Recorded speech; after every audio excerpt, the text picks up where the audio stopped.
Today we are going to talk about NDIS properties and the biggest update in relation to NDIS property that I talked about in 2020. So stick to the very end to listen to what are the key takeaways in relation to NDIS properties.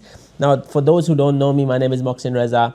I'm the owner and the founder and the director of Investor Partner Group. We are a property investment firm that helps create sustainable and scalable property portfolios without sacrificing lifestyle.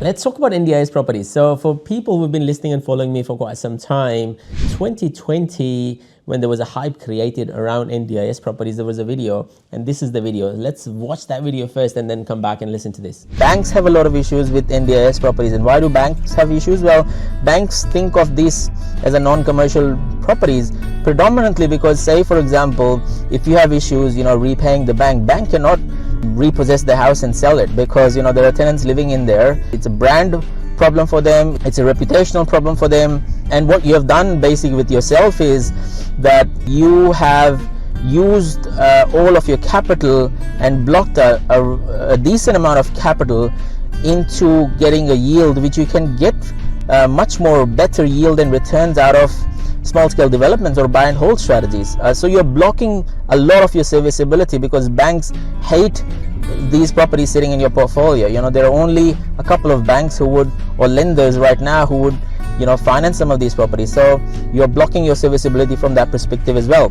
Okay, so I'm talking about in this video about what are the key risks in relation to NDIS properties. The biggest risk that I was calling about was, the banks changing their requirements and regulations, that the bank funding would disappear. The bank has stopped giving funding for NDIS properties. Majority of the banks have said no to funding in, Metro Melbourne, Metro Adelaide, parts of Western Australia. We're talking about big name suburbs where the vacancy rates are now tracking at about 37-38%. So people who have untitled lands and they're looking at building NDIS in the future, make sure that you're checking out the postcodes in the suburbs because there is massive risks attached to it, and the banks have realized these concentration risks.